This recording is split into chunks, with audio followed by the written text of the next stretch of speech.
Nauwi sa trahedya ang pagre-renovate sa lumang water refilling station sa Pasay City. Patay ang 2 trabahador matapos matabunan ng gumuhong istruktura. Nakatutok si Jomer Apresto, exclusive. Tulong-tulong ang mga rescue team sa pagbungkal ng semento sa loob ng isang lumang water refilling station sa Pasay City kahapon. Hinahanap nila ang ilang tao na natabunan ng semento matapos gumuho ang istruktura na isinasa ilalim sa renovation. Ayon sa pulisya, tumagal ng 2 oras ang search and rescue operations sa 5 biktima na agad isinugod sa ospital.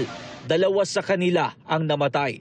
Kabilang ang isang senior citizen na foreman at isang construction worker. Sugatan ng 3 pang trabahador. Ayon sa tinderang si Rosalinda, mahigit 1 taon nang hindi nag-ooperate ang water station at kailan lang ito sinimulang i-renovate. Sa gilid lang nito nakapwesto ang kanyang tindahan.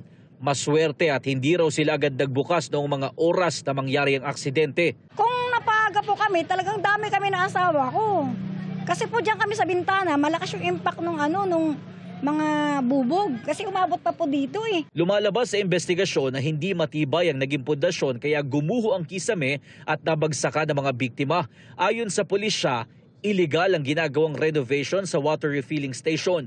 Wala pong metal scaffolding, no? Tinukuran lang ng mga kahoy. Initial investigation po, no building permit po talaga yung ginagawang struktura. Kaya po, doon pa lang po mayroon na po silang violation. Hindi rin umano sumunod ang may-ari sa health and safety standards dahil walang mga proper safety gear o kasuotan ang mga biktima. Dahil dito, posibleng maharap sa reklamong reckless imprudence resulting in homicide ang may-ari ng nire-renovate na istruktura. Sinusubukan pa namin makuha ang panig ng may-ari. Sundin natin yung mga safety protocols, no? Kumuha tayo ng kinakailangang building permit para po maiwasan natin yung mga ganitong sakuna. Para sa GMA Integrated News, Jomer Apresto, nakatutok 24 oras.